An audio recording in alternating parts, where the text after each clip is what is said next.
doctor Alberto Martí Bosch. Él ha trabajado, como decía José Antonio, muchos años en oncología pediátrica, hasta que, dados los escasos resultados que obtenía con los tratamientos convencionales y, sobre todo, viendo día a día el enorme sufrimiento que se causaba con ellos para obtener unos resultados nulos o mínimos, decidió replantearse su práctica. Hoy, 20 años después, y transformarse ampliamente en otras disciplinas que no se enseñan todavía, vamos a ver si ahora las universidades privadas se animan, en las facultades de medicina, decidió que lo primero era, como el viejo adagio médico dice, no hacer daño.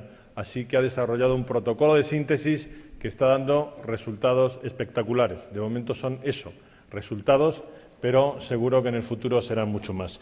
Con todos ustedes, ya para cerrar este tercer congreso, dándole las gracias por su atención, el doctor Alberto Martí Bosch.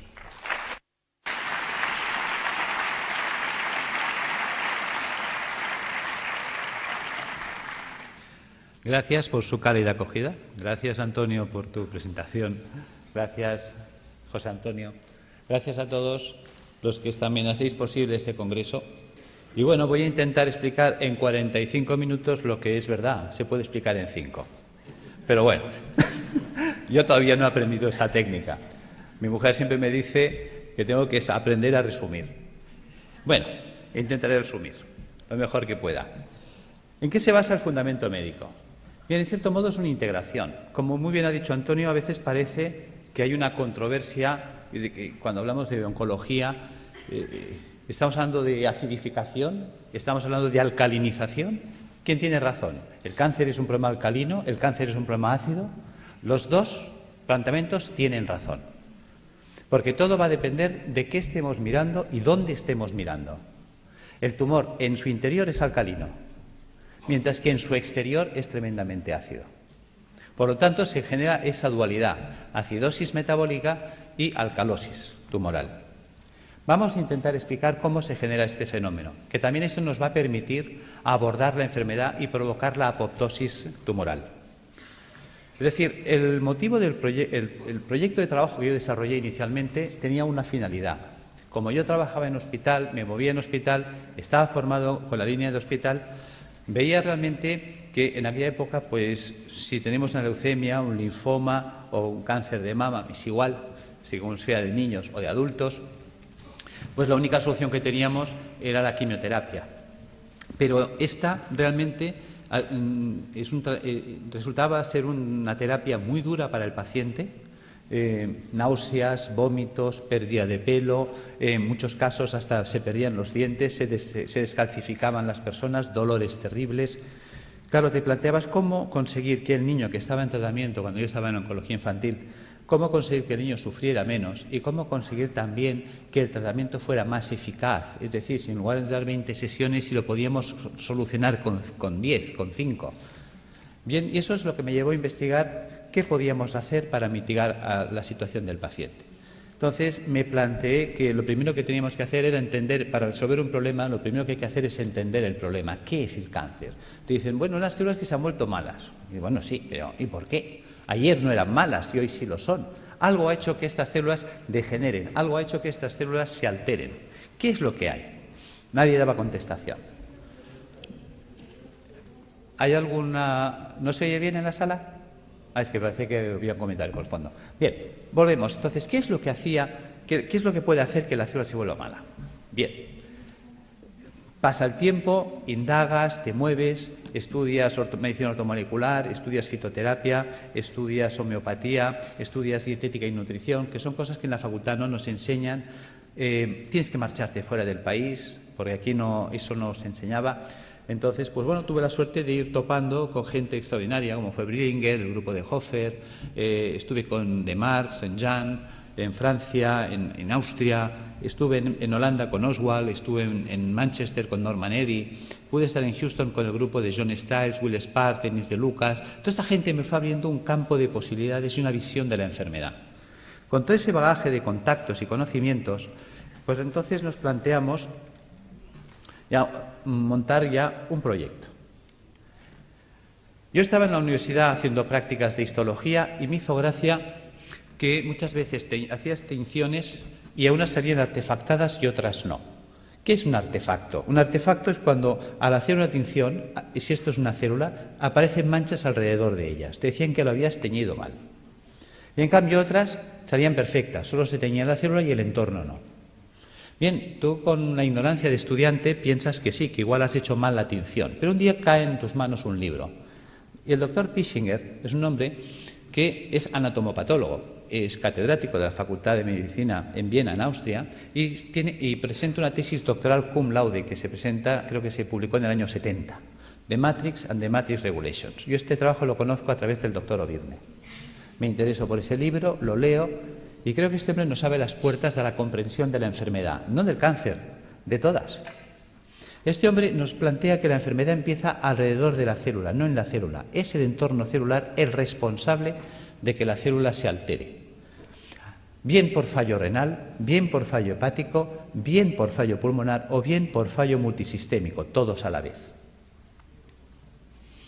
El sistema básico, podríamos decir que consta de esto, de pulmón, hígado, riñón, sistema vascular arterial, sistema vascular venoso, sistema intersticial, célula. En este caso hemos puesto la piel, pero que sepáis que también puedo poner mucosa, es indistinto.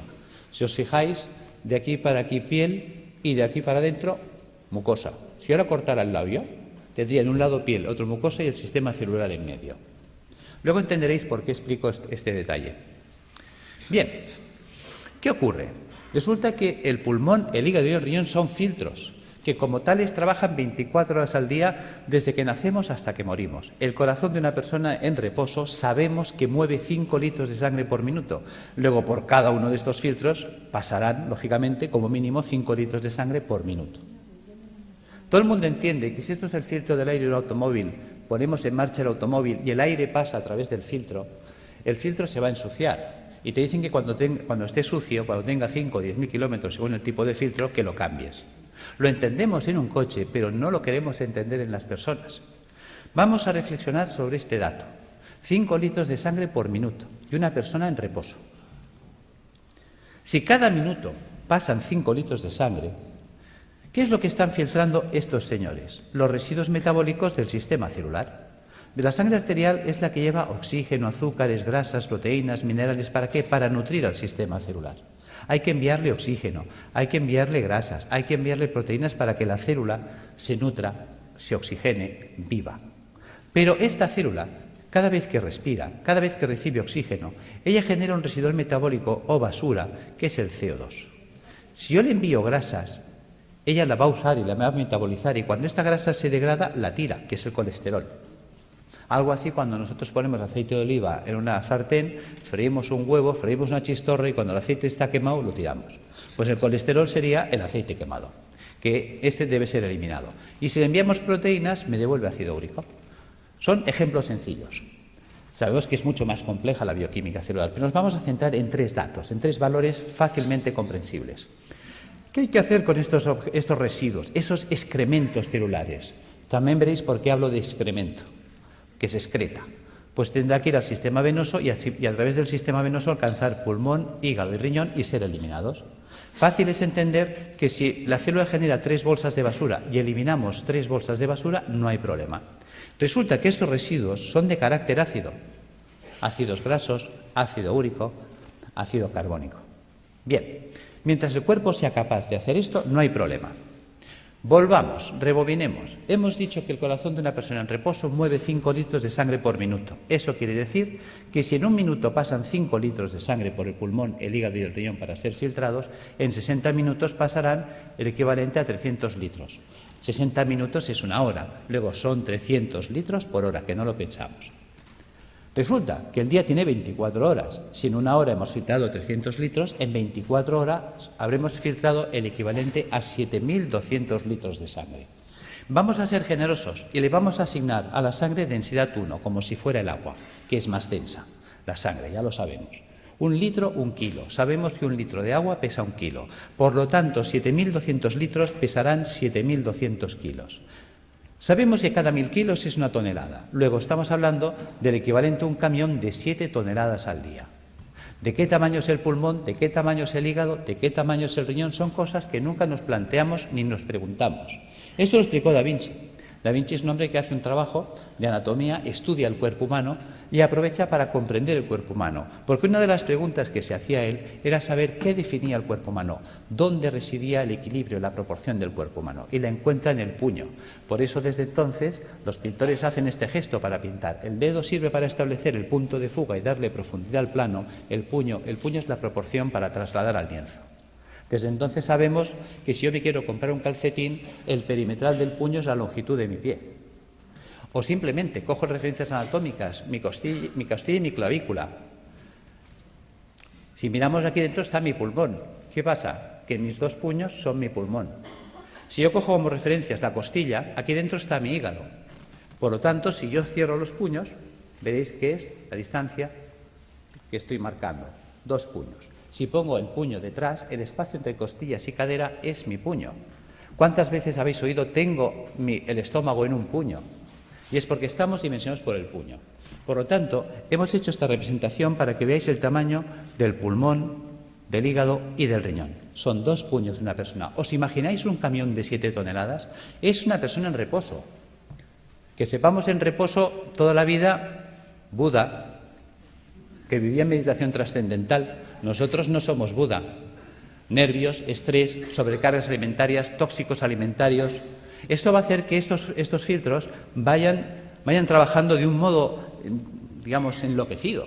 Llega un momento que, por lo tanto, estos filtros se van a obstruir. Y si nadie se ocupa de limpiarlos, porque nadie nos enseña cómo mantenerlos, ya que nosotros no los podemos cambiar en un coche. Nosotros cada 5.000 kilómetros, cada 5 años, no podemos estar cambiando los filtros del aire, el filtro del aceite y el filtro de la gasolina como en un coche. Claro, pues si no nos cuentan nada ni hacemos nada, estos se obstruirán. Empezaremos, por lo tanto, a retener CO2, empezaremos a retener colesterol, empezaremos a retener ácido úrico, puesto que un filtro obstruido ya no trabaja al 100%, su rendimiento cae. Entonces nos vamos a encontrar que en el organismo puede variar el pH. Claro, el cuerpo no puede permitir que el pH varíe en sangre. Muchas veces nos preguntamos, ¿cómo es posible que un deportista de élite, entrenado, perfecto, esté corriendo en un campo y caiga fulminado muerte súbita? Porque a veces ha ocurrido eso, un bloqueo metabólico. Es decir, la acidosis metabólica que ha generado ha sido tal que su pulmón, hígado y riñón no han sido capaces de drenar, ha entrado en una acidosis metabólica brutal en sangre. Sabemos que una variación del pH en un medio provoca un stop de reacciones químicas. Las reacciones químicas en sangre se paran, muerte. Algo tan simple, digamos, se nos pasa por alto.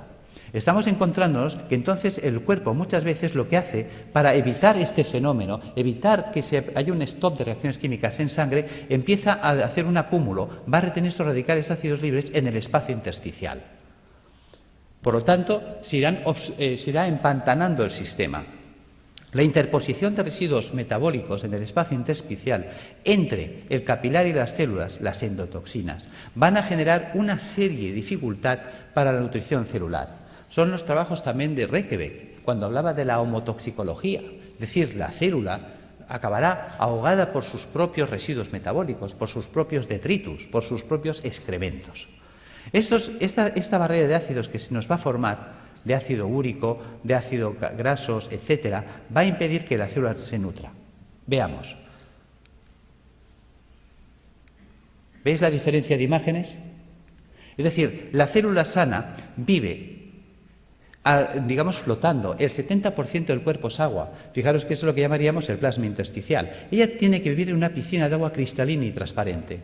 Si los filtros se obstruyen, y ya este drenaje no se puede llevar al 100%. Imaginaros que la capacidad de filtraje es del 80%. Quiere decir que el 80% del carbónico, el 80% de los ácidos grasos, el 80% del ácido úrico se eliminará, pero el 20% se quedará parte atascado en los filtros, parte en sangre y parte se empezará a acumular en el espacio intersticial. Si esto se va llevando en el tiempo hacia adelante, acabará ocurriendo esto.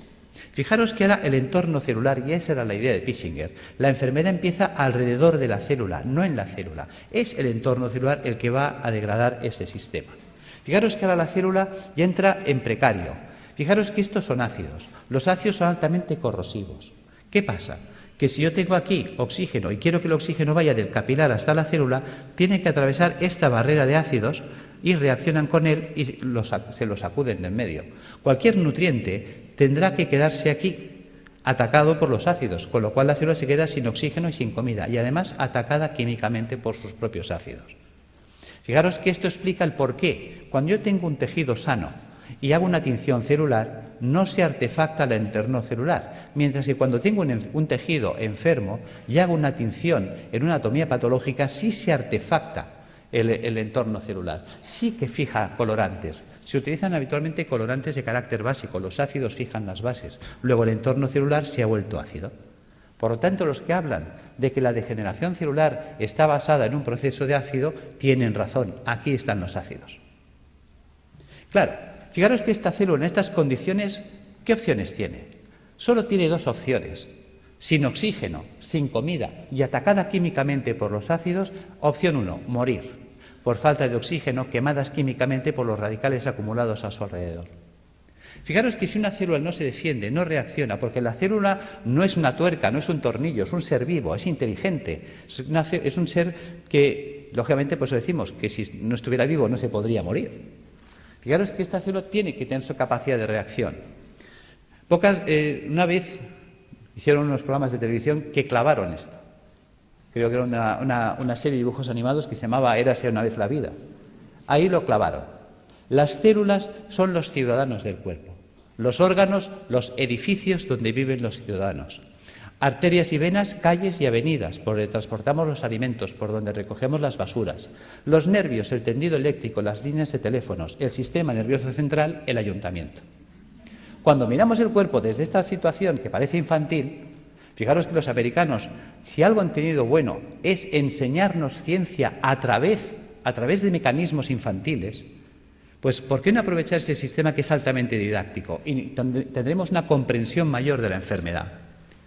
¿Qué pasa si las células se mueren? Imaginaos que una célula no se defiende, no reacciona. Se queda en ese medio y dice, bueno, pues me muero, esto ya se acabó. ¿Veis? Si se mueren las células del cerebro, porque esto está pasando en todo el cuerpo, entonces me quedaré sin células cerebrales, Alzheimer. Si se me mueren las células de la base del cerebro, Parkinson. ¿Veis? Fijaros que aquí tengo un cable en la mano. Por todos sitios hay cables. Los cables tienen un forro de plástico. Los cables conducen los impulsos eléctricos que en estos momentos nos permiten la informática, la luz, todo. En el cuerpo los nervios conducen todos los impulsos eléctricos y electroquímicos. Pero están forrados de la vaina de mielina. La vaina de mielina sería el plástico. ¿Qué pasaría si yo echara un chorro de ácido sobre los plásticos, sobre los aislantes de los cables? Que el ácido haría una acción corrosiva sobre el plástico. El cable se cortocircuitaría, pero dejaría de conducir. ¿Qué pasa si resulta que los nervios que me están uniendo a esta célula con el cerebro, la mielina es atacada por los ácidos que hay a su alrededor? Se degrada la mielina. Sin mielina hago una enfermedad desmielinizante, esclerosis múltiple, esclerosis lateral amiotrófica, esclerosis en placa. Pissinger fue un genio. Nos hizo entender las enfermedades. ¿Veis? ¿Qué pasa si la célula, imaginaos que aquí ponemos piel y aquí le ponemos un pezón? ¿Veis? Esto es una célula del pecho. Imaginaos que esta célula se muere. ¿Veis? Un tejido con células muertas es un tejido fibroso. Hablaremos, por lo tanto, de fibromas. ¿Ves? Fibroma mamario, fibroma uterino, fibrosis prostática. ¿Ves? Que el fibroadenoma a nadie le preocupa. ¿Por qué a nadie le preocupa? Es un fibroma. Pues porque un fibroma son células muertas y las células muertas no matan. Fijaros cómo somos. Vemos el problema, pero no estamos siendo capaces de valorar la trascendencia del problema. ¿Ves? Mientras tanto, si se mueren las células del pulmón, amigo, fibrosis pulmonar, fibrosis hepática si se mueren las del hígado, fibrosis renal si se mueren las del riñón. Y fíjate que decimos fibrosis pulmonar de causa idiopática. ¿Y por qué hablamos de causa idiopática? Porque estamos acostumbrados a que si no hay bichito no hay causa. Entonces tiene que haber el bichito. Y si no encontramos la bacteria de turno, el hongo de turno o el virus de turno, entonces no sabemos por qué se ha fibrosado el pulmón. Y es tan sencillo como esto. Al pulmón le está llegando más basura de la que puede tirar. Y es una basura de carácter ácido. Imaginaos que yo soy una célula pulmonar, tengo que recibir el carbónico, tirarlo, coger el oxígeno, meterlo. Y estoy todo el santo día trabajando como un burro. Y de pronto me empieza a llegar más carbónico del que puedo tirar porque yo estoy agotado. Al final yo acabo sepultado en carbónico. El carbónico químicamente me quema. Al quemarme me muero. No es tan difícil de entender. Y eso pasa en el hígado, pasa en el riñón. ¿Ves? Son las enfermedades esclerosantes que llamamos, que están ahí en el saco perdidos de Dios. Las enfermedades de carácter idiopática, claro, para eso no hay tratamiento, porque no hay la pastillita. Bien, ¿qué ocurre si la célula sobrevive? ¿Ves? La célula decide no morirse, va a luchar. Hay células que se rebelan. Yo soy un superviviente, yo voy a luchar. ¿Cómo lo hace? Hay 4 mecanismos. Uno, hacer un globo de agua. Voy a retener agua y me voy a envolver en agua. Me monto mi mini piscina. Vale. ¿Ves? Estoy desplazando los ácidos, mantengo un canal de comunicación con el sistema celular, con el capilar arterial, y recibo nutrición y tiro la basura fuera. ¿Veis? Fíjate que en el sistema celular del cuerpo funciona el dime tú qué sabes. O lo que hacemos todos en un examen cuando nos hace una pregunta y no sabemos. Miramos al de al lado. Oye, ¿tú qué haces? Dice, yo me echo un globo de agua. Dice, vale, yo te me hago otro. Y la de al lado me copia. Y se empiezan a copiar todas las células. Si todas las células empiezan a retener un globo de agua, es esa persona que empieza a engordar, y ya puede hacer dietas que no adelgaza. ¿Ves? Hay gente que dice, es que yo he ido a una clínica carísima, me han cobrado 6.000 euros, me han tenido 5 días a agua y he engordado. Yo tengo pacientes que vienen diciendo esto. Yo, claro, porque tu cuerpo se está defendiendo de la acidosis metabólica reteniendo el agua. Y el agua, aunque sea calorías cero, el agua pesa. Y si esa persona retiene el agua, se la queda, aumenta de peso. ¿Veis? Este es el tema. Opción 2, tamponar. ¿Qué es tamponar? Tamponar es convertir un ácido en una sal. ¿Veis? Fijaros, por ejemplo, aquí tenemos una imagen de un hueso y una imagen de un hueso pues ya osteoporótico, lleno de agujeros, parece un queso gruyère. ¿Veis? Yo tengo ácido clorhídrico, que es un ácido terrible. Yo podía hacerlo reaccionar con hidróxido sódico. Con el OH del hidróxido sódico y el hidrogenión del clorhídrico, puedo formar H2O. Y con el cloro y el sodio, cloruro sódico. ¿Veis? He convertido el ácido clorhídrico en cloruro sódico. Fijaros que si yo tengo una jarrita de ácido clorhídrico y dejo caer un chorrito en la mano, tal como cae el chorrito, me perfora la mano más rápida que un Black & Decker. Lo sabéis. Es terriblemente corrosivo. Mientras que yo puedo coger la sal, el cloruro sódico a puñados y soltarlo y no pasa nada. Por lo tanto, el cuerpo hace lo mismo. Quitarle a Juan para darle a Pedro. Cuando un tejido vital entra en compromiso, ¿qué hace el cuerpo? Sacrifica una estructura para mantener viva otra. Entonces, si yo tengo ácido úrico en el espacio intersticial, ¿qué puedo hacer? Pues empezar a robar minerales de los huesos. Si tengo ácido úrico, formaré urato sódico. Si tengo ácido palmítico, palmitato sódico. Si tengo ácido carbónico, carbonato cálcico. ¿De dónde puedo robar calcio y sodio? De los huesos. Y empezamos a entender la osteoporosis, la artrosis, la artritis, el ataque ácido a los huesos. ¿Veis? Y aparecen entonces calcificaciones en los tejidos blandos. Uy, tienes calcificaciones en la mama, tienes calcificaciones en el pulmón. Fíjate que el cuerpo nos está avisando. Te está diciendo que el siguiente paso, ¿cuál va a ser? ¿Ves? Nos queda un paso que es el drenaje. Fijaros, volvamos atrás, que yo por la piel puedo eliminar carbónico. Yo por la piel puedo eliminar grasas. Tengo el cutis graso, lo habéis visto 1000 veces. Yo por la piel saco amoníaco, urea. Veis que hay gente que mancha las camisas, los sobacos de cercos amarillos, urea. ¿Veis? Si yo saco un sudor excesivamente ácido por la piel, la célula, ya que antes de morir, ¿qué hace? Empieza a echarlo todo por la piel. Si saco un sudor muy ácido por la piel, se me quemará la piel. Ataque químico, dermatitis, psoriasis, eczemas. Por eso dicen que la psoriasis no se cura, porque la quiero curar con una pomadita desde fuera, cuando el problema está dentro. ¿Veis? Vamos entendiendo las enfermedades. Realmente nos abrió los ojos. Si yo entiendo la enfermedad, yo puedo resolver la enfermedad. Si yo entiendo el problema, yo puedo resolver el problema. Lo que no podréis nunca resolver un problema que no entiendo o no quiero entender. Esta es, diríamos, la situación en la que nos encontramos. ¿Veis? Podemos hacer el drenaje hacia las mucosas, que decíamos antes. Si en lugar de drenar hacia la piel, dreno hacia las mucosas, pues entonces tendríamos un problema a nivel de mucosas, llagas de boca, llagas de esófago, llagas de estómago, colitis ulcerosa. Claro, la gente dice, oye, ¿qué es lo que y por qué hay gente que drena por la boca y otros drenan por el colon y otros drenan por el estómago u otros drenan por la piel? Porque el cuerpo, hemos dicho, que es como una ciudad donde el sistema nervioso central es el ayuntamiento. Ejemplo. ¿Veis? Creo que hubo una época en la que Madrid tenía un conflicto de basuras. Y entonces se reúne el Cabildo y decide montar pues un vertedero de las basuras de Madrid, creo que fue en San Sebastián de los Reyes. Pregunta, ¿qué ciudad se contaminó? Respuesta, San Sebastián de los Reyes. Claro, llega un momento que la gente de San Sebastián de los Reyes está hasta aquí de la basura de Madrid. Y dicen, oye, a ver, ¿qué hacemos? Bueno, el Cabildo de Madrid se da cuenta de que es verdad, se reúne y dice, bueno, ahora vamos a tirar la basura hacia Madrid, a Toledo. ¿Quién se va a contaminar ahora? ¿Veis? El cuerpo hace lo mismo. El sistema nervioso da órdenes y las células ejecutan las órdenes. Dicen, tira la basura por la boca. Pues el tío por la boca, pues llagas de boca. Oye, tíralas por el recto. Pues el tío ahí, colitis ulcerosa. Oye, tíralas por la piel. Pues mira, psoriasis. No las tires. Coge todo el calcio y todo el sodio que quieras del hueso. Pues mira, artrosis, osteoporosis. ¿Ves? Según la orden que da, la célula actúa. ¿Veis? Fijaros que eso es importante entenderlo, aunque sea en clave de cómics. Opción 4, mutar. ¿Qué es mutar? Lo que hoy nos acontece, el cáncer. ¿En qué consiste la mutación? ¿Veis? Célula sana que muta a célula tumoral. ¿Cómo vive la célula sana? La célula sana vive en un medio alcalino, vive con oxígeno, vive con poco sodio y vive utilizando proteínas levógiras giradas a la izquierda. ¿Qué ha pasado? Ha pasado que el medio se ha vuelto ácido. ¿Veis? La célula tumoral muta porque su entorno ya no es alcalino, se ha vuelto ácido. Se ha quedado sin oxígeno.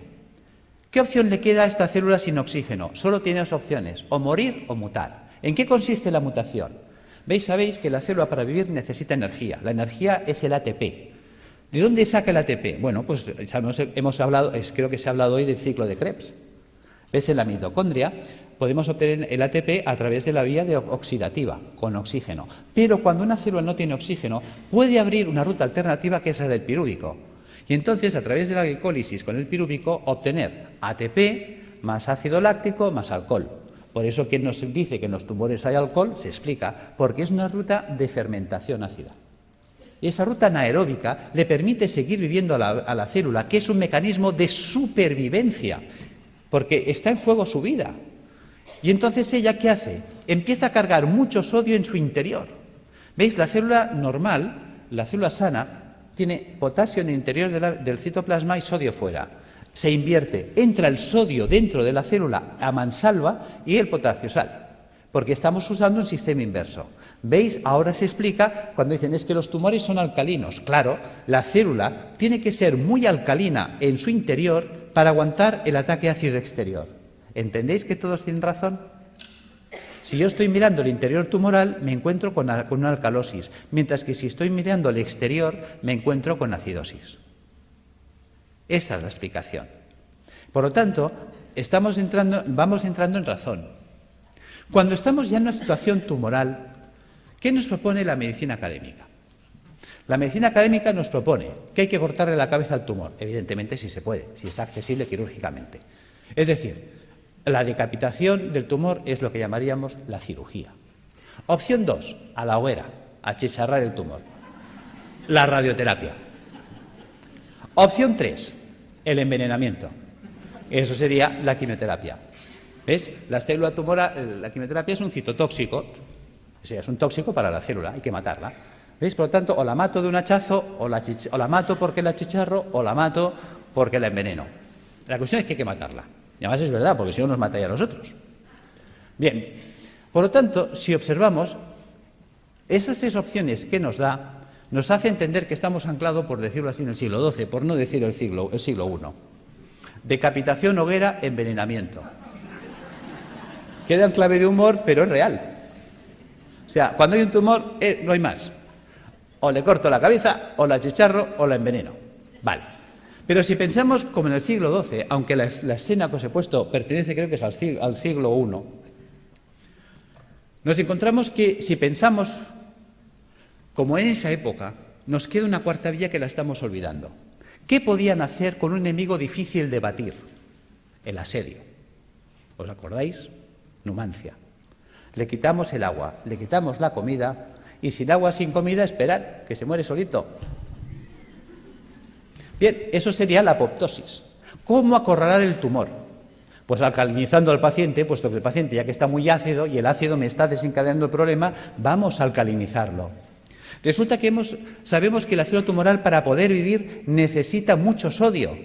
Resulta que al paciente hipertenso le decimos come sin sal, al paciente cardiópata le decimos come sin sal, al paciente que está mal del riñón, al nefrópata le decimos come sin sal.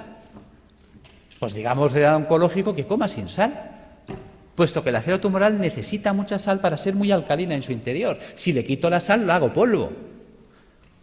Luego, utilizar enzimas proteolíticos de acción selectiva. ¿Qué es un enzima proteolítico de acción selectiva? Una enzima que destruye proteínas, pero no todas. ¿Cuáles? Las dextro.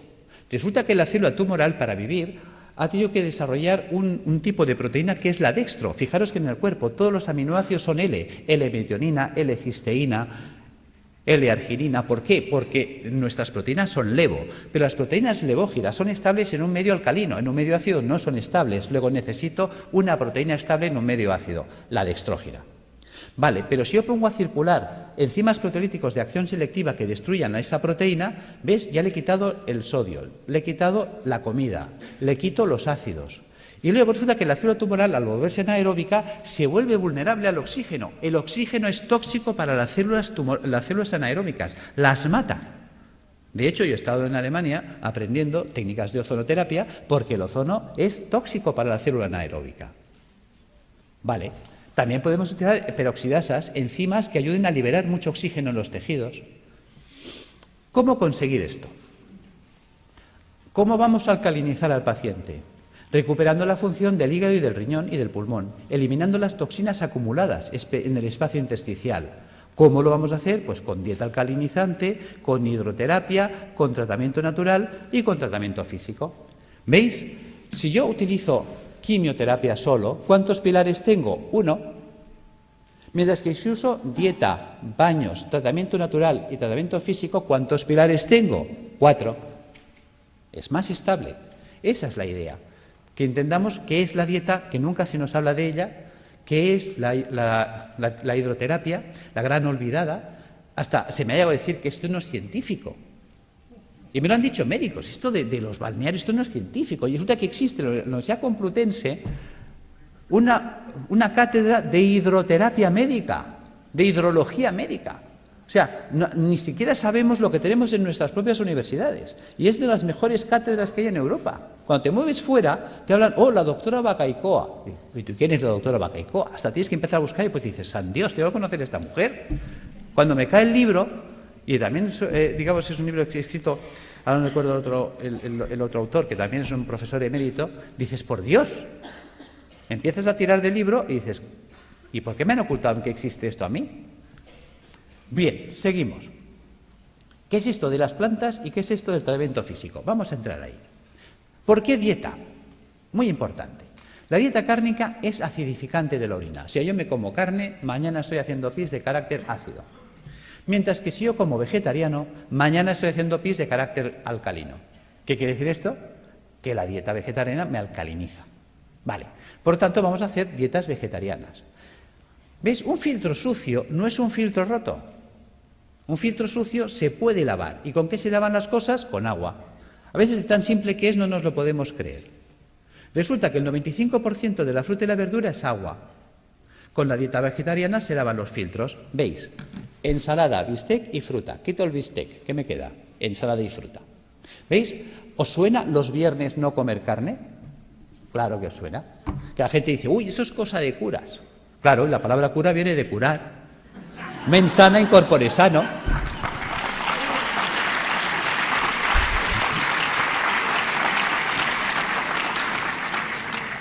Claro, ¿qué ocurre? Que cuando las cosas, gracias, pero bueno, es para romper un poco el ritmo porque estaréis cansados y dormidos. Claro, ¿qué ocurre? Claro, la gente lo relaciona con los curas, pero con la parte mística. Claro, dice, la gente dice, ¿y esto de dónde lo han sacado los curas? Vas tirando del libro y los curas lo sacaron de un médico, Galeno. ¿Ves? Yo me acuerdo cuando empecé la carrera de medicina, fue la época que se rompieron los números clausus y entraron 3.000 personas a la universidad.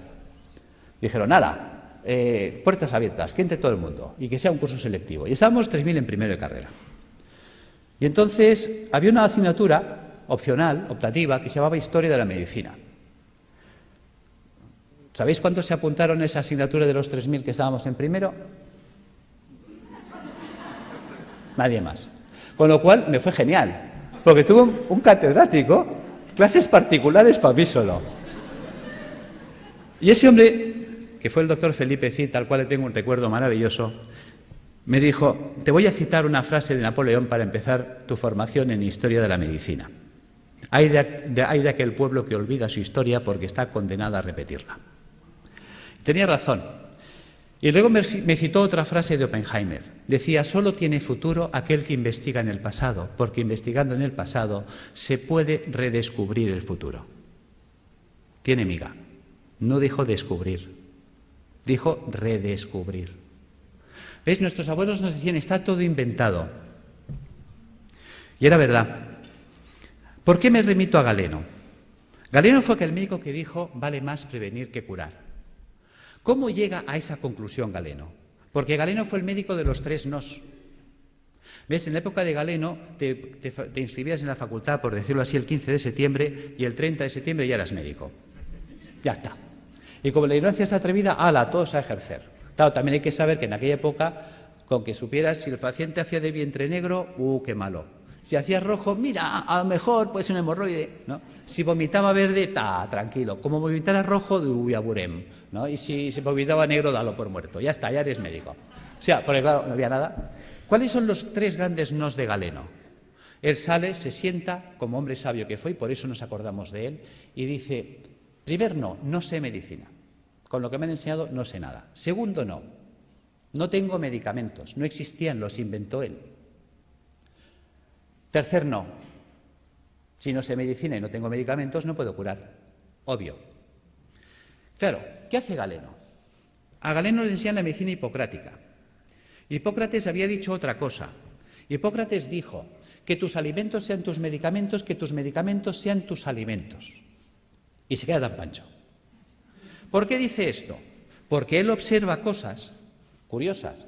En aquella época la gente vivía muy asilvestrada, todos vivíamos en el campo, muy silvestres, y encima vivíamos con vacas y ovejas, y realmente el ser humano tiende a copiar y a hacer lo que hacen los demás animales. ¿Ves? Que además es curioso, tiene relación con la historia de la medicina y la historia del medicamento.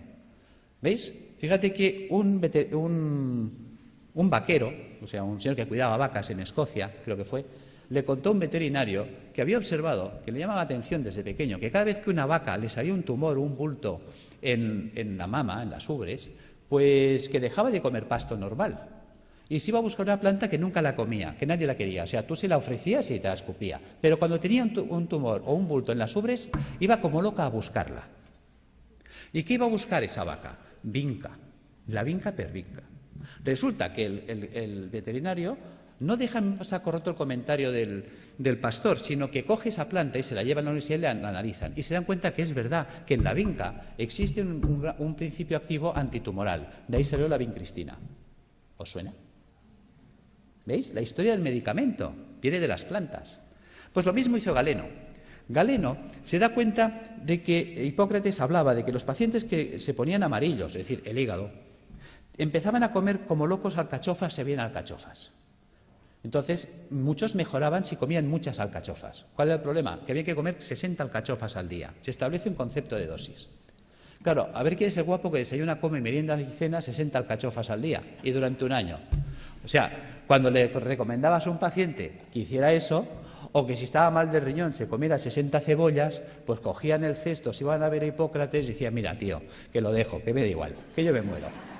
Segundo problema que había: pues si se acababa la temporada de alcachofas, ¿qué hacemos? Pues a Galeno se le enciende la bombilla. Galeno se da cuenta que la planta seca conserva lo que él llamaba el espíritu curativo de la planta, que es lo que conocemos como principio activo, y que la planta seca quedaba reducida al 5%, que esa planta seca se podía hacer polvo, se podía poner en un cilindro y con un pistón se podía machacar. Y la podía comprimir. Acaba de inventar el comprimido. Y en un comprimido le atizaba 10 alcachofas, con lo cual si te daba 2 comprimidos de desayuno, comida y cena, eso funcionaba. ¿Ves? Y en montar los extractos, empieza a montar la galénica, el arte de hacer medicamentos. Entonces él se da cuenta que hay plantas que limpian el pulmón, plantas que limpian el hígado, plantas que limpian el riñón. Entonces llega una dieta eminentemente hídrica, la cura de aguas, que os suena, y le ponemos plantas que limpian el riñón, plantas que limpian el hígado, ¿ves? Por ejemplo, una cola de caballo, un té verde, una arenaria, o pongo una alcachofera, un diente de león, un boldo, o pongo una planta que me limpia el pulmón, el tomillo, el gordolobo, el llantén. ¿Veis? Hagámoslo simple, va, voy a coger té verde, alcachofera y tomillo. ¿Veis? Ya tengo la fórmula de las plantas que me van a limpiar los filtros. Si le paso agua y jabón, se limpiará más rápido. Claro, si encima le cojo los trabajos de Demetrier con los oligoelementos, me meto en los trabajos de, digamos, de eminentes investigadores en el mundo de la ortomolecular, vitaminas, enzimas, las acciones que tienen, vamos a mejorar la actividad y la funcionalidad de estos órganos, con lo cual el drenaje de los ácidos se va a activar. Me voy a remitir también a Galeno. Galeno se da cuenta de la importancia de los baños termales. Fijaros que en aquella época habían las termas romanas. ¿Ves? Galeno establece un sistema de dieta a la gente que venía a su consulta. ¿Ves? En las casas romanas, en los domus, había el vomitorio. La gente se levantaba, comía y se iba a vomitar para seguir comiendo, hasta que reventaban. Y cuando llegaban a Galeno, él en sus textos lo decía. El paciente me llega gordo, seboso, sudoroso, con un sudor repelente, un fétor vomitivo y unas deposiciones putrefactas. Decía, está podrido por dentro. Y además decía, huele a cloaca obstruida, que los romanos tenían alcantarillas, o sea, ya sabía lo que se decía él. Fijaros, por lo tanto, decía, hay que desatascar la cloaca, es decir, todo el tubo digestivo. Entonces, él, por un lado, se da cuenta de la función del agua. ¿Cómo funciona el agua? El agua termal nos vamos entendiendo ya por qué funciona. ¿Veis? Las aguas termales son aguas calientes. Por lo tanto, si yo me sumerjo en agua caliente, ¿qué pasará con los poros de mi cuerpo? Se van a dilatar. Sabemos que el agua de los balnearios son aguas minerales. ¿Qué minerales tienen? Cloruro sódico, cloruro magnésico, cloruro potásico y así. A una concentración salina no menor de 20 gramos de sal por litro de agua. Resulta que el agua de nuestro cuerpo tiene 9,4 gramos de sal por litro de agua. Claro, se va a generar un gradiente de ósmosis. Los líquidos van de donde hay menos a donde hay más. Cuando yo me sumerjo en una bañera con agua caliente y salada, ¿veis? Fijaros que aquí en medio todos tenemos una vena gorda, que podríamos llamar que es la alcantarilla, donde van todos los residuos celulares. Pero si yo abro los poros y con la sal tiro para afuera, estoy sacando de mi cuerpo ácido carbónico, ácidos grasos, ácido úrico. O sea, realmente el baño termal es una diálisis percutánea, es un riñón, es un pulmón, es un hígado artificial de alto rendimiento y de bajo coste. Con el tiempo, lo que era del pueblo, porque fijaros que era la época de la res pública, la cosa pública, la época romana en la que vivía Galeno, por lo tanto eran los baños públicos, las termas romanas, con el tiempo los baños pasaron a la aristocracia. Vale. Pero como todo se recicla, con el tiempo el baño que estuvo en la aristocracia volvió al pueblo. Y volvió simplemente por un tema de avaricia. Fijaros que un balneario pues vale, por ejemplo, uno baratito, hoy en día vale 120 euros al día. Quiere decir que un tratamiento de 30 días nos costaría 3.600 euros y estabilizar a un paciente oncológico 10 meses, 36.000 euros. ¿Quién se puede pagar esto? Un rico. ¿Pero qué es un rico? Pensemos. Y no me digáis que es un tío con pasta porque es falso. Sabiduría popular. El padre obrero, el hijo caballero, el nieto pordiosero. Es decir, hay el que hace el dinero, al que se lo ventila y la familia venida menos. ¿Veis? Un rico no es eso, no es un señor con pasta. Un rico es un señor que siempre está pensando cómo tener las cosas sin pagar, que por eso es rico. Porque gana y no gasta. ¿Ves? El rico iba al balneario y dice, a ver, ¿qué tiene el balneario que cura tanto? Dice que las aguas son termales. Dice, Pepe, pon un termo en mi casa. ¿Ves? Si yo caliento lo hago en un termo, el agua que sale del termo es termal. ¿Qué más necesito? Dice, es que esto, una bañera. Pues Pepe, pon una bañera. ¿Qué más pasa? Oh, es que el agua son minerales. Jacinto, tú que eres químico. A ver, ¿qué tiene el agua que cura tanto? Jacinto que analiza y dice, oh, es que el agua tiene minerales. ¿Cuáles? Cloruro sódico, cloruro magnésico, cloruro potásico. Joder, esto es sal de cocina, ¿no? Sí, pues échale sal al baño. ¿Cuántas veces habéis oído sales de baño? Pero ¿cuántas veces os habéis preguntado por qué hay que echarle sal al baño? ¿Cuánta sal tengo? Uy, perdón. ¿Cuánta sal tengo que echar al baño? ¿Para qué tengo que echar al baño? ¿Ves? Nunca nos preguntamos. Somos poco curiosos. Resulta que Jacinto, que era químico, le dice, es que tiene 20 gramos de sal por litro de agua. Claro, el tío que está acostumbrado a hacer números dice, pues que me haga una bañera que llena hasta la mitad cubique 100 litros. Las bañeras estándar de casa, llenadas hasta la mitad, cubican 100 litros de agua. Dice, ¿y eso? ¿Y por qué hasta la mitad? Hombre, hasta la mitad, porque por el principio de Arquímedes, cuando yo me meto en la bañera, el nivel del agua sube. Luego dejo un espacio o a fregar. Bien. ¿Por qué 100 litros? ¿Cómo sé que en mi bañera tengo 20 gramos de sal por litro de agua? Echando 2 kilos de sal. ¿Ves? 2 kilos son 2.000 gramos. 2.000 gramos en 100, tacho 2 ceros. Tacho 2 ceros, 20:1. Ya tengo la concentración salina. ¿Qué vale 1 kilo de sal? El otro día lo compré en el Capravo, mientras no nos suban el IVA, a 15 céntimos el kilo. Luego 2 kilos, 30 céntimos. 30 céntimos por 30 días, 9 euros. Y en casa. Yo tengo pacientes que me llegan desesperados, y no por falta de razón. Me dicen, estoy en insuficiencia renal crónica desde hace 10 años. Ya ha entrado en lista de trasplante, no aparece el trasplante y vienen hechos una pena, pobrecitos. La diálisis ya no da de sí y como no aparezca un riñón en 6 meses, yo no salgo adelante. Simplemente por decirle, ponte en la bañera con 2 kilos de sal cada día, a los 15 días ese hombre está alucinado de cómo tiene sus análisis, porque está haciendo una diálisis diaria. Está sacando ácido úrico por los poros, por ósmosis. Ósmosis percutánea. No pensamos el poder de la bañera. Ahora la gente está quitando las bañeras y abriendo los balnearios.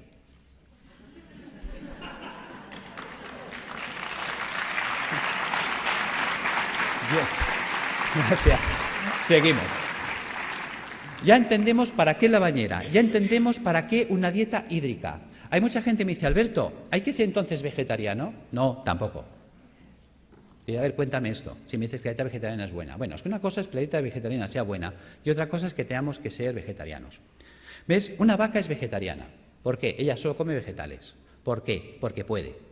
La vaca tiene 4 estómagos, panza, bonete, lebrillo y cuajar. La vaca puede hacer 4 digestiones al mundo vegetal. Por eso la vaca consigue el 100% de los nutrientes del mundo vegetal. ¿Cuántos estómagos tenemos nosotros? Nosotros tenemos un estómago. No podemos ser vaca. Nos falta tecnología digestiva. Es así de sencillo. ¿Ves? Hay gente que dice que yo sí, puede sobrevivir, porque el cuerpo está adaptado a sobrevivir, pero no a vivir. ¿Ves? Hay herbívoros, hay omnívoros y hay carnívoros. Nosotros somos omnívoros. Pero eso no quiere decir que nos venga bien un día a la semana limpiar. Fijaros, los reyes inventaron la bula para comer carne los viernes. Los reyes no lavaban los filtros. Pregunta, ¿de qué se morían los reyes? Los reyes se morían de gota, de ácido úrico. ¿Ves? Los ácidos son los que nos matan. Si a mí se me tapa el riñón, yo no podré eliminar el ácido úrico. El ácido úrico me va a corroer los huesos, un dolor terrible, y me va a corroer el sistema arterial por dentro y venoso. Al final me muero de una hemorragia urémica. Fijaros, perforación de las arterias, muerte. Si a mí se me tapa el hígado, no podré eliminar el colesterol. Si no puedo eliminar el colesterol, se me acumulan las arterias, se taponan, infarto, muerto. Si a mí se me tapa el pulmón, no podré eliminar el CO2. El CO2 se me acumula, ya sabéis, es citotóxico, muerto. Los ácidos nos matan.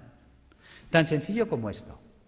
Entonces, si añadimos esto a la dieta hiposódica, que ¿cómo afecta esta dieta a la célula tumoral? La célula tumoral necesita mucho sodio para alcalinizar su citoplasma y poder así contrarrestar el ataque ácido externo. Si se queda sin sodio, no puede hacerlo. Y entonces el propio ataque ácido también la puede matar. ¿Cómo matar de hambre a la célula tumoral? Utilizando enzimas proteolíticos de acción selectiva que destruyen solo proteínas extrógenas. Ese fue el pecado de Chacón, encontrar enzimas que destruyen esas proteínas y mata de hambre a la célula, que es inocuo para el sistema, puesto que solo destruye proteínas dextrógenas que solo afecta a la colonia de células tumorales. La célula sana que no ha mutado, como ella sigue tirando de proteínas levógenas, a ella no se entera, no le afecta. ¿Cómo hiperoxigenar los tejidos?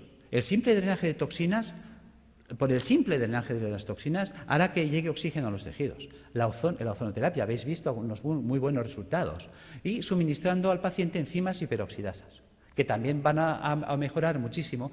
Y aquí están los trabajos con el peróxido de fenilglioxal, que en su día funcionó, de don Gregorio Ramón Cebrián, creo que se llamaba, el doctor Javier López Garcés, hicieron unos trabajos extraordinarios con las peroxidasas. Y yo las uso, funciona muy bien. Tratamientos físicos, claro que sí, la acupuntura, la osteopatía, la quiropraxia, la magnetoterapia, todo esto nos va a ayudar a reequilibrar todos los sistemas bioenergéticos del cuerpo. ¿Qué ha pasado con toda esa acción que hemos desarrollado? Pues que la célula tumoral, su entorno ya no es ácido. A la célula tumoral le llega oxígeno, que es tóxico para las células. anaeróbicas o tumorales. Se queda sin sodio y se queda sin proteínas dextrógiras. Traducido, la célula sana conserva íntegra toda su ruta metabólica, todo lo que ella necesita para vivir, mientras que la tumoral se la hemos quitado. Algo así como si yo tengo una célula que se ha adaptado a vivir en agua dulce, un pez que se ha adaptado a vivir en el agua dulce, y cojo ese pez y lo pongo en el mar otra vez. Ese pez de río en el mar se va a morir, aunque esté en agua, porque el agua es distinta. No es su ecosistema. Nos estamos cargando directamente el ecosistema de la célula tumoral, y eso nos conduce a la apoptosis. Sin sodio, sin proteínas dextrógiras, sin ácidos y con oxígeno en el medio, la célula tumoral no puede vivir. Fijaros que yo puedo alcalinizar con bicarbonato sódico, claro que sí. Que podemos estar debatiendo si es un hongo el que desencadena el sistema o es un sistema que se ha acidificado y ha generado las condiciones para que esto suceda. Yo me inclino por lo segundo. ¿Veis? Fijaros, vamos a pasar estas dos imágenes. Las imágenes hablan por sí solas. ¿Ves? La célula normal tiene que vivir en una piscina de agua cristalina y transparente. Mientras que si nosotros no hemos cuidado, porque nadie nos ha hecho entender la importancia de comer un día a la semana vegetariano, de bañarnos un día a la semana en agua con sal, de tomar plantas depurativas que nos ayuden a tener limpios los filtros, mira qué fácil es. ¿Ves? Si nosotros desde pequeñitos acostumbramos a nuestros hijos a bañarse en la bañera con 2 kilos de sal, a comer vegetariano un día a la semana y a tomar una infusión de alcachofa, tomillo y té verde, esto estaría funcionando limpio toda la vida. Y entonces estaríamos siempre en estas condiciones. ¿Veis? Fijaros, si yo no limpio esto, ¿qué pasa? Que ahora esta célula que tendría que estar viviendo en una piscina de agua cristalina y transparente, ahora tiene que vivir en una piscina de aguas fecales, sus propios excrementos, porque a lo que hemos comentado antes, ¿veis? A esto, al ácido carbónico, al ácido graso y al ácido úrico le podemos llamar el excremento celular. ¿Por qué le llamamos excremento celular? Vamos a ver. Si nosotros comemos, ¿qué hacemos? Caca. Y si nosotros bebemos, ¿qué hacemos? Pis. Pues si la célula come, hace caca, y si la célula bebe, hace pis. Esto es el pis y la caca celular. Si nadie se la recoge, la pobre célula tiene que vivir flotando en aguas fecales. Y mientras el agua no llega aquí, todos tranquilos, y diciendo, y no hagan olas, pero como la cosa empieza a subir, lo entendéis. ¿Veis? Posibilidades de que esta célula se infecte en una piscina de aguas fecales. Es como si tú tienes un hijo y tienes 2 piscinas, una de agua limpia, cristalina, transparente y tratada y una fosa séptica llena de aguas fecales. Y le dices al niño, hala niño, haz aquí 4 piscinas en la fosa séptica. Se te muere el niño. Lo entendemos en ese ejemplo y no lo queremos entender aquí. Es algo tan gráfico como lo explicó Pischinger, es algo tan genial que dices, Dios mío, y tan simple de poder llevar al paciente a estas condiciones, que las cosas van a ir mucho mejor. Fijaros que todo vale incluso. Ya sé que José Antonio hasta me puede tirar el zapato, porque claro, cuando empezó mi trabajo, ¿cuál era el problema? Mi problema era que yo... Uy, perdón, ¿qué he hecho? Perdón. Vamos ya al fondo. ¿Cuál era el problema? Yo estaba trabajando con quimioterapia cuando empezó mi proyecto de trabajo. Y claro, no entendía cómo era posible que la quimio no funcionara si in vitro funcionaba. Y un día, cuando leo este trabajo, se me enciende la bombilla. Vamos a ver, supongamos que me viene un abogado ahora y me dice, Alberto, acabas de heredar una finca de la tía Carmeta en Tarragona. Pues vale, pues muy bien. Hombre, qué alegría, qué pena por la tía Carmeta, claro, pero también qué alegría por la finca. Son 600 hectáreas. Y dice, Dios, te vas ahí y dice, pero yo soy médico. Ahora, me cojo un ingeniero agrónomo y me lo llevo para allá. Dice, a ver, tú ingeniero, ¿esto sirve para algo? Dice, hombre, está abandonada, está ruinosa esta finca, lleva 30 años que nadie la ha tocado, está silvestrada. ¿Pero vale o no vale? Dice, pues, aquí cebada la que quieras.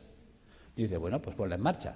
¿Veis? Y ahora veo al ingeniero que coge el trigo o la cebada y empieza a echar la cebada entre los zarzales y los matorrales. ¿Tú qué dices? Dice, vaya ingeniero. Resulta que los médicos hacemos esto. Cuando tengo al paciente en situación tumoral, le atizo el suero en sangre y quiero que la molécula llegue a la célula. Se quema por el camino, no llega. Los ácidos la destruyen. Entonces tengo mucha toxicidad y poca efectividad.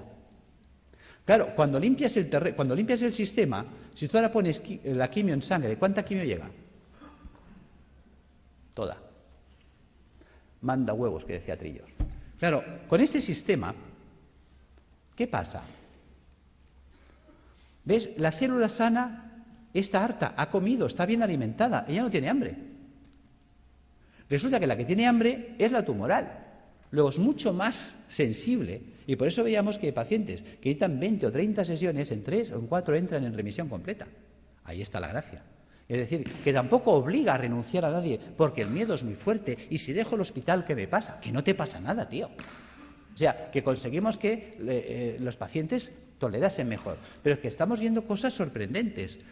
Yo ahora he estado en Calcuta con los doctores Banerjee y el año pasado estuve con ellos en la Facultad de Medicina y me interesé muchísimo por sus trabajos. Llevo 20 años trabajando con la homeopatía y yo la utilizaba como para tratar el terreno, para desintoxicar el sistema, que son los trabajos de Reykjavik, que todo eso me ha ido muy bien.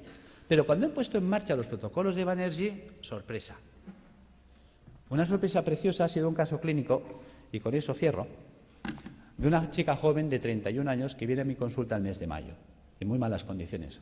Esta chica, pues le detectaron un tumor cerebral estando embarazada de 34 semanas.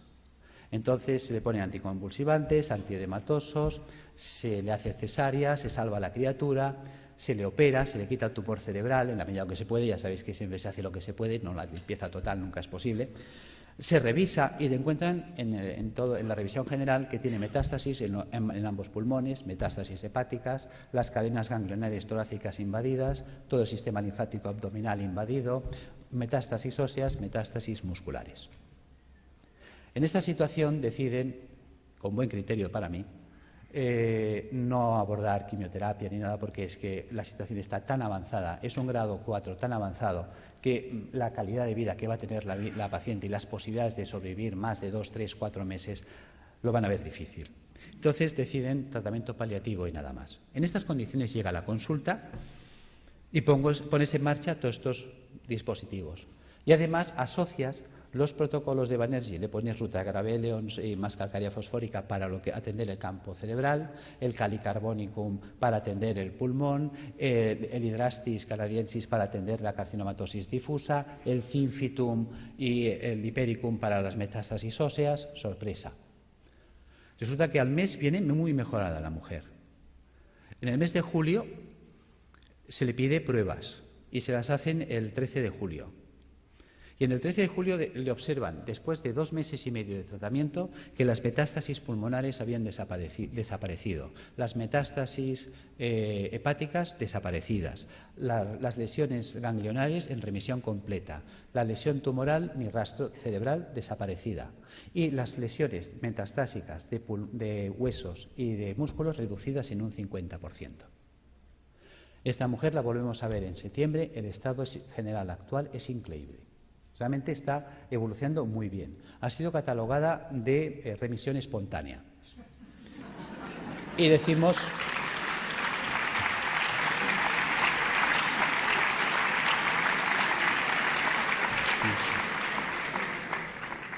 Y es verdad, está respondiendo espontáneamente porque se está produciendo una apoptosis. Pero se está produciendo la apoptosis porque la paciente está haciendo lo correcto. Ha cogido un camino que le funciona. Hay veces que gente me dice, Alberto, ¿tú curas cánceres? No. Pero sí que damos un manual de instrucciones que permiten que el cuerpo se coloque en condiciones tales que entonces el cuerpo sí puede curarse a sí mismo. En fin, espero no haber sido pesado. Gracias.